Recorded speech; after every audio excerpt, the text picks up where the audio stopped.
नमस्कार मित्रांनो, जय महाराष्ट्र। शिंदेंचा आमदार अक्षरशः ढसाढसा रडला, भाजप सोबत जाऊन पश्चाताप होत आहे असं म्हणत त्यांच्या डोळ्यात अक्षरशः पाणी आलंय। मित्रांनो, सविस्तर बातमी जाणून घेऊया। महाराष्ट्रामध्ये सध्या स्थानिक स्वराज्य संस्थेच्या निवडणुकीची रणधुमाळी जोरदार सुरू आहे आणि याच अनुषंगाने प्रत्येक पक्ष या ठिकाणी आपल्या पक्षाच्या उमेदवारांना तिकीट देण्याचा कार्यक्रम जोरदार सुरू आहे। अशातच मात्र कोणाची युती आणि कोणाची आघाडी होते हे आज सांगता येत नाही। मित्रांनो, महाराष्ट्रामध्ये सत्तेत जरी एकत्र असले तरी मात्र आता सत्ता उपभोग असताना होणारे वादविवाद थेट दिल्लीला जाऊन मिटवावे लागतात। ज्या महाराष्ट्राची निवडणूक एकनाथ शिंदे यांच्या नेतृत्वाखाली आपण लढत आहोत, उद्याचे एकनाथ शिंदेच आमचे नेते असणार असं जे भारतीय जनता पक्ष बोलत होतं, तेच आज नितीश कुमार यांना वेगळा न्याय आणि महाराष्ट्रात शिंदेंना वेगळा न्याय, त्यामुळे प्रचंड अस्वस्थता आहे। नितीश कुमार यांना कमी जागा असून सुद्धा पुन्हा एकदा मुख्यमंत्री पद बहाल केले, तर ज्यांच्यामुळे या ठिकाणी भाजपला सत्तेत बसण्याची संधी मिळाली त्याच एकनाथ शिंदेला बाजूला सारण्याचा कार्यक्रम जोरदार प्रमाणे सुरू आहे। अशा अनेक घटना घडत आहेत ज्यामुळे शिंदे गट इतका अस्वस्थ आहे की पार त्यांच्यावरती रडण्याची वेळ आलेली आहे।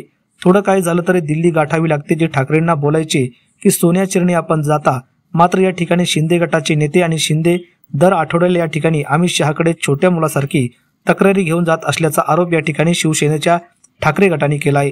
तर दुसरीकडे शिवसेना जर तुमचा स्वतःचा पक्ष आहे तर तुम्ही इतकी लाचारी मोदी शहापुढे का करता असे खडेबोल सुनावले आहे।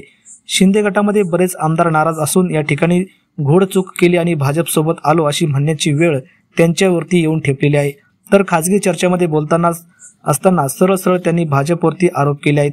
तर दुसरीकडे शिंदे गट कसा संपेल आणि शिंदे गटाचे फोडाफोडीचं राजकारण करून त्यांच्यावरती दबाव तंत्र वापरण्याचं काम या ठिकाणी जोरदार भाजप करत आहे।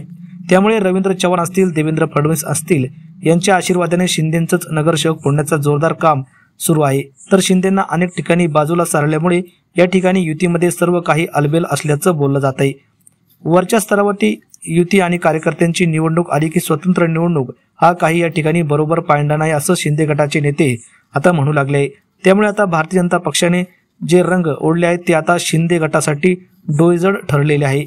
याचीच तक्रार घेऊन भरत गोगावले असतील, संजय शिरसाट असतील, प्रताप सरनाईक असतील, हे देवेंद्र फडणवीस यांच्याकडे पोहोचले, मात्र त्यांनीच त्यांना खडेबोल सुनावल्याची बातमी समोर आली आहे। तर दुसरीकडे शिंदे गटाचे नेते काय झाडी, काय डोंगर आणि काय हॉटेल, शहाजी बापू पाटील यांच्यावरती रडण्याची वेळ आली आहे। लेका हो, भाजपने आम्हाला फसवलं, भाजपने आम्हाला एकटं पाडलं, भाजपला आपण कधी माफ करणार नाही। एका मंत्र्याच्या स्वार्थापुढे या ठिकाणी मला एकट्याला हरवण्यासाठी भारतीय जनता पक्ष, अजित पवार, शरद पवार, ठाकरे गट, शेतकरी कामगार पक्ष, असंख्य नेते माझ्या विरोधात आले।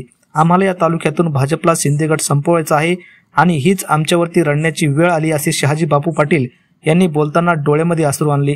तर दुसरीकडे शहाजी बापू पाटलांचा करेक्ट कार्यक्रम करायचा हे भाजपने ठरवले आहे।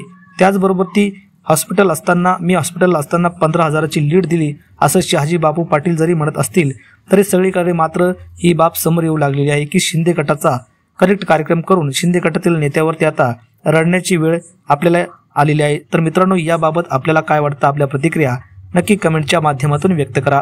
धन्यवाद। जय महाराष्ट्र।